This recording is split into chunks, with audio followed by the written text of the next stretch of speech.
지금 밀라노에서는 올림픽이 한창입니다. 근데 같은 도시에서 10,000명이 넘는 시민이 거리로 나왔어요. 경찰이 최루가스랑 물대포를 쐈습니다. 예산은 1조 7천억 원에서 9조 원으로 4배가 뛰었어요. 노르웨이는 유치를 포기했고 독일은 시민투표로 거부했고 호주는 위약금 3,800억 원을 내고 대회를 취소했습니다. 세계에서 가장 잘 사는 나라들이 올림픽을 피하고 있어요. 그런데 대한민국은 지금 6조 9천억 원짜리 하계올림픽을 추진하고 있습니다. 이 질문에 답하려면 올림픽 비용에 대해 하나 짚고 넘어가야 해요. 옥스퍼드 대학교에서 1960년 이후 열린 올림픽을 전부 조사한 연구가 있습니다. 하계, 동계 전부요. 결과가 충격적이에요.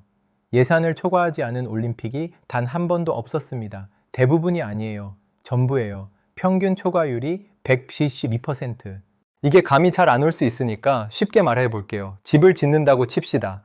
건축업자가 3억이면 된다고 했어요. 설계도도 보여줬고 계약서도 깔끔했어요. 근데 다 짓고 나서 받아본 청구서에 8억이 찍혀 있는 거예요. 그게 올림픽이에요. 60년 넘게 매번 예외 없이. 한두 번이면 실수라고 할 수 있어요. 서너 번이면 관리 문제라고 할 수도 있죠. 근데 60년 동안 한 번도 빠짐없이 초과했다면 이건 실수가 아니에요. 구조적인 문제입니다. 그리고 하나 더 알아두셔야 할 게 하계올림픽만 따로 보면 평균 초과율이 213%예요. 동계보다 더 크게 터집니다. 종목이 많고 경기장도 많이 필요하고 선수단 규모가 크니까요. 한국이 지금 추진하는 게 뭐예요? 하계올림픽입니다. 이 숫자가 실제로 어떤 일을 만들어냈는지 가장 극단적인 사례부터 볼게요. 1976년 캐나다 몬트리올, 당시 시장 장 드라포가 올림픽 유치 발표 자리에서 기자들한테 이런 말을 했어요. 올림픽이 적자를 내는 건 불가능하다. 절대 일어나지 않는다. 그렇게 자신만만하게 시작했습니다. 처음 예산은 우리 돈으로 약 4천억 원. 올림픽 치고는 합리적인 규모였어요. 문제는 경기장부터 터졌습니다. 몬트리올 주경기장이 기울어진 탑에 케이블로 지붕을 여닫는 구조였는데 설계는 멋졌지만 시공이 따라가질 못했어요. 공사가 계속 밀렸고 자재비가 치솟았습니다. 1970년대 초에 전 세계 육아 파동까지 터지면서 물가가 폭등했어요. 올림픽 개막일까지도 경기장이 완전히 안 끝났습니다. 미완성 상태에서 개막식을 치른 거예요. 최종 비용은 약 2조 원, 처음 예산의 7배입니다. 절대 적자가 안 난다던 올림픽이 역대급으로 터진 거죠. 근데 진짜 무서운 건 그 다음이에요. 이 빚을 몬트리올 시민들이 갚아야 했습니다. 퀘벡주 정부가 담배세를 올리고 올림픽 특별 부담금을 만들어서 시민들한테 걷었어요. 이 빚을 갚는데 30년이 걸렸습니다. 1976년에 올림픽을 열었는데 완전히 다 갚은 게 2006년이에요. 이자까지 합치면 총 상환액이 처음 예산의 거의 8배까지 불어났습니다. 이게 무슨 뜻인지 상상해 볼게요. 1976년에 몬트리올에서 태어난 아이가 있어요. 올림픽이 뭔지도 모르고 자랐습니다. 유치원, 초등학교, 중학교, 고등학교, 대학 나와서 취직했어요. 첫 월급을 받았는데 거기서 세금이 빠져요. 그 안에 올림픽 빚 갚는 돈이 포함되어 있는 겁니다.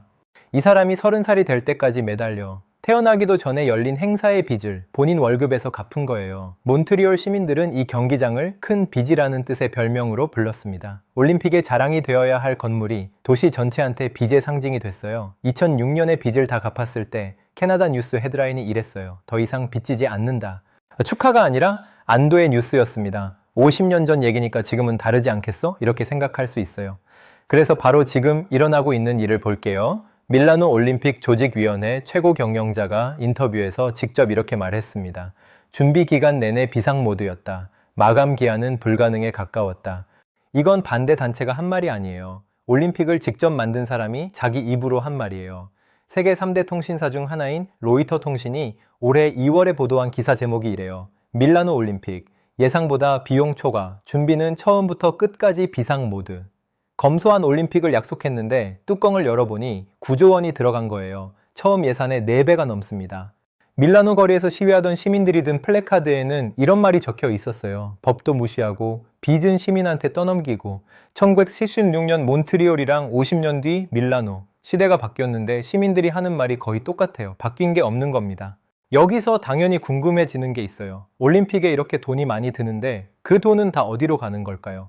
최소한 올림픽을 연 나라가 많이 가져가겠지라고 생각할 수 있잖아요.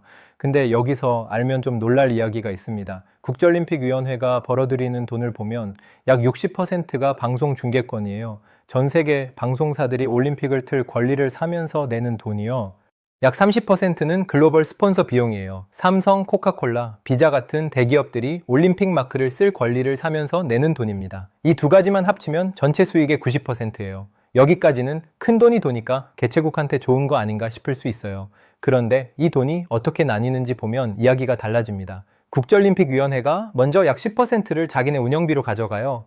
그 다음 약 40%를 전 세계 206개 나라 올림픽위원회랑 각종 국제스포츠연맹에 나눠줍니다. 개최국 조직위원회한테 돌아오는 건 나머지 절반 정도예요. 근데 비용은요? 경기장 짓고, 도로 깔고, 교통 시스템 만들고, 보안 인력 투입하고, 선수촌 운영하는 비용. 이건 거의 전부 개최국이 냅니다. 수익은 절반만 받는데 비용은 전부 내는 구조예요. 쉽게 비유하면 이래요. 결혼식을 한다고 칩시다. 웨딩 플래너가 와서 이러는 거예요. 제가 하객 절반을 데려올게요. 축의금은 제가 반 가져가고 나머지 반 드릴게요. 근데 조건이 있어요. 식장 비용, 음식, 꽃장식, 주차장, 하객 안내 이건 전부 신랑 신부가 내세요. 축의금 반은 플래너한테 가고 잔치 비용 전부는 신랑 신부가 부담하는 거예요. 혼수비까지 지게 생겼는데 플래너는 다음 달에 또 다른 결혼식을 따러 가요. 빚은 그대로 남기고요. 이게 국제올림픽위원회와 개최국의 관계입니다. 여기서 이런 반론이 나올 수 있어요. 올림픽으로 돈 번 데도 있지 않느냐? 맞습니다. 딱 하나 있어요. 1984년 로스앤젤레스 올림픽. 로스앤젤레스는 약 2,500억 원 흑자를 냈습니다. 올림픽 역사상 유일하게 의미 있는 흑자 사례예요. 근데 이게 가능했던 조건이 아주 특수했어요. 첫 번째, 경기장을 하나도 새로 안 지었습니다. 이미 있던 경기장을 주경기장으로 썼고 대학교 기숙사를 선수촌으로 활용했어요. 건설비가 거의 제로였습니다. 두 번째, 세금을 한 푼도 안 썼어요. 시민들이 투표해서 공공자금 투입을 금지시켰습니다. 순수 민간 투자랑 방송 중계권, 스폰서 비용만으로 운영했어요. 세 번째, 시기가 좋았습니다. 1984년은 텔레비전 중계권 시장이 폭발적으로 성장하던 때라서 방송사들이 중계권을 따려고 서로 경쟁하면서 거액을 지불했어요. 기존 시설 완비, 세금 제로, 방송 시장 성장기 이 세 가지가 동시에 맞아떨어진 거예요. 지금 이 조건을 전부 갖춘 도시가 세계 어디에 있을까요? 그래서 로스앤젤레스는 올림픽이 성공할 수 있다는 근거가 아니에요. 이 정도 조건이 다 갖춰져야만 겨우 흑자가 났다는 예외의 증거입니다. 이 구조를 가장 먼저 알아챈 나라들이 어떤 선택을 했는지 볼게요. 2014년 노르웨이 오슬로, 2022년 동계올림픽 유치를 검토하고 있었어요. 그런데 국제올림픽위원회가 보낸 요구사항 목록이 있었는데 보통은 비공개 문서예요. 근데 노르웨이 정부가 이걸 공개해 버렸습니다. 내용을 보면요. 위원들이 묵는 호텔 방마다 매일 과일이랑 케이크를 갖다 놓을 것, 위원 전용 도로를 따로 만들 것, 공항에 위원 전용 입국 통로를 만들 것, 환영 행사에서 반드시 웃는 얼굴로 맞이할 것, 칵테일 파티를 열 것, 나라 대표들한테 보낸 공식 문서에 웃는 얼굴로 맞이하라는 항목이 들어 있었어요. 노르웨이 국민들 반응이 어땠겠어요? 우리가 왜 외국 단체 임원한테 과일을 갖다 바쳐야 하냐? 왜 전용 도로를 깔아줘야 하냐? 여론이 폭발했고 노르웨이는 유치를 접었습니다. 1인당 국민소득이 세계 최상위권인 나라가 돈이 없어서가 아니라 이 구조가 말이 안 된다고 판단한 겁니다.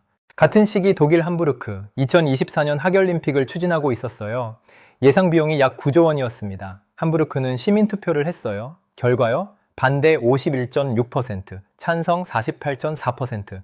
시민들이 직접 투표해서 올림픽을 거부했습니다. 반대 이유 1순위가 재정 부담이었고 2순위가 보안 비용이었어요. 그해 파리에서 대규모 테러가 있었거든요. 올림픽 보안에 추가로 들어갈 돈까지 시민들이 직접 계산한 겁니다. 감동이 아니라 숫자로 판단한 거예요. 호주는 더 극적이에요. 빅토리아주가 2026년 커먼웰스 게임을 유치했습니다. 커먼웰스 게임이라는 건 영국이랑 과거 영국 식민지였던 나라들이 4년마다 여는 종합 스포츠 대회예요. 올림픽보다 규모가 작습니다. 처음 예상 비용이 우리 돈으로 약 2조 3천억 원이었는데 비용이 6조 원 넘게 뛸 거라는 추산이 나왔어요. 빅토리아주 정부가 어떻게 했느냐고요? 대회를 취소해버렸습니다. 위약금으로 약 3,800억 원을 물었어요. 안 하고 위약금 내는 게 낫다고 판단한 거예요. 호주 감사원 보고서에 이렇게 적혀 있습니다. 취소로 인해 약 5,890억 원이 낭비됐으며 확인할 수 있는 이득은 없었다. 5,890억 원을 날렸는데도 안 하는 게 나았다는 뜻이에요. 대회를 강행했으면 그 몇 배를 잃었을 거라는 계산이 나왔으니까요. 여기서부터 중요해요.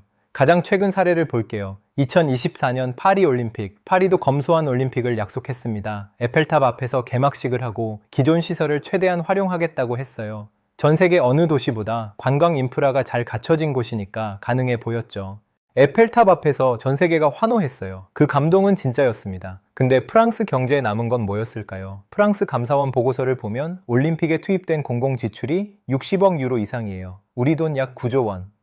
그리고 이 올림픽이 프랑스 경제 성장에 기여한 수치가 0.07%입니다. 월급이 300만 원인 사람이 200만 원짜리 파티를 열었는데 그 파티 덕분에 벌어들인 추가 수입이 2,100원인 거예요. 9조 원을 쓰고 남은 게 그 정도라는 뜻입니다. 관광 효과는요, 올림픽 기간에 파리 관광객이 엄청 늘었을 것 같잖아요. 실제로는 반대였어요. 올림픽이 새 손님을 불러온 게 아니라 원래 오던 단골 손님이 복잡하니까 다음에 가자 하고 발길을 돌린 겁니다. 파리가 이 정도인데 파리보다 관광 기반이 부족한 도시가 올림픽을 열면 결과가 더 나을 수 있을까요? 이제 한국 이야기를 할게요. 우리는 이미 겪어봤습니다. 2018년 평창 동계올림픽 대회 자체는 성공적이었어요. 감동적인 순간도 많았고 전 세계가 주목했죠. 근데 대회가 끝난 다음에 벌어진 일은 잘 안 알려져 있어요. 평창 올림픽을 위해 새로 지은 경기장이 6곳 있습니다. 이 경기장들이 올림픽 끝난 뒤 6년 동안 낸 누적 적자가 355억 원이에요. 올림픽 끝나면 시민체육시설로 활용하겠다고 했는데 쓰는 사람이 없어요. 그런데도 건물은 유지해야 하니까 난방비, 관리비, 인건비가 매년 나갑니다. 2019년에 연간 적자가 51억이었는데 2023년에는 67억으로 늘었어요. 적자가 줄어드는 게 아니라 해마다 커지고 있습니다. 강원도민일보는 이 경기장들을 하얀 코끼리라고 표현했어요. 갖고 있는 비용이 실제 가치보다 훨씬 큰 물건을 뜻하는 말인데요. 선물 받았는데 유지비가 너무 비싸서 오히려 짐이 되는 상황. 평창 경기장이 지금 딱 그 상태예요. 경기장은 남아있고 적자는 쌓이고 그 비용은 강원도민이 세금으로 메우고 있습니다. 리우데자네이루 2016년 올림픽도 같은 길을 걸었어요. 올림픽이 끝나고 6개월 만에 수영장에 녹조가 꼈습니다. 경기장 주변에 잡초가 무성하게 자라고 건물은 방치됐어요. 수만 명이 환호하던 곳이 폐허로 변했습니다. 리우는 올림픽 이후 재정 비상사태를 선포했어요. 올림픽을 열었던 도시가 파산 직전까지 간 겁니다. 평창이 리우만큼 극단적이진 않지만 경기장이 남아서 적자를 내고 그 비용을 주민이 세금으로 내는 구조는 똑같아요. 여기서 본론이에요. 2036년 전주 하계올림픽 유치가 추진되고 있습니다. 총 사업비가 약 6조 9천억 원이에요. 시설비가 약 1조 8천억 원이고 나머지 5조 원 이상이 운영비입니다. 경기장을 새로 짓지 않고 전국에 있는 기존 경기장을 빌려 쓰겠다는 계획이에요. 분산 개최가 뭔지 풀어서 설명할게요. 보통 올림픽은 한 도시에서 열잖아요. 근데 전주 올림픽은 서울 잠실, 부산 아시아드 이런 식으로 전국 30개 넘는 도시에 경기를 나눠서 치르겠다는 거예요. 경기장 새로 안 지으니까 시설비는 줄어요. 근데 선수단을 전국으로 이동시켜야 하고 도시마다 보안 인력이 필요하고 숙소도 따로 잡아야 하고 관중 수송도 도시별로 짜야 해요. 그 비용이 전부 운영비로 들어갑니다. 시설을 안 짓는 대신 운영에 5조 원이 넘게 드는 구조예요. 투자 대비 수익률은 1.03입니다. 1보다 크면 이득이고 1보다 작으면 손해인 건데 겨우 1.03이에요. 6조 9천억 원을 넣으면 약 2천억 원 정도가 남는다는 뜻인데 이건 모든 게 계획대로 됐을 때 이야기예요. 한 번도 예산 안에서 끝난 올림픽이 없는데 이 계산을 그대로 믿어도 되는 걸까요?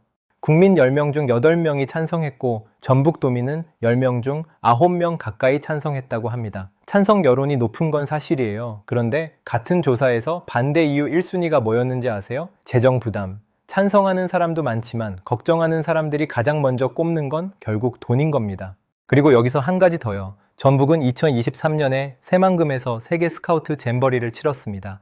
예산 1170억 원짜리 국제 행사였어요. 결과 기억하시죠? 매립이 덜 된 땅에서 행사를 열었는데 폭염에 냉방 시설이 부족했고 위생 문제가 터졌고 참가자들이 조기에 빠져나갔어요. 감사원 결론이 총체적 부실이었습니다. 전주올림픽 예산은 6조 9천억 원이에요. 잼버리의 약 60배 규모입니다. 규모가 60배인 행사를 같은 지역에서 치르겠다는 건데 무엇이 달라지는 건지 이건 당연히 물어봐야 할 질문이에요. 그리고 아직 명확하게 답이 안 나온 게 있어요. 6조 9천억 원 중에 중앙정부가 얼마를 내고 전북도가 얼마를 내고 분산 개최에 참여하는 다른 도시들은 비용을 얼마나 나눠 내는 건지 서울이나 부산이 경기장을 빌려주면 그 운영비는 누가 부담하는 건지 이 재정 분담 구조가 아직 투명하게 공개되지 않았어요. 총액은 나왔는데 그 돈이 누구 주머니에서 나오는지는 불분명한 겁니다. 흔히 나오는 반론을 하나 더 볼게요. 올림픽은 경제 효과가 아니라 국가 이미지다. 돈으로 환산할 수 없는 가치가 있다. 맞는 부분이 있어요. 1988년 서울올림픽이 대한민국을 세계에 알린 건 부정할 수 없는 사실이에요. 근데 그때는 한국을 모르는 사람이 많았어요.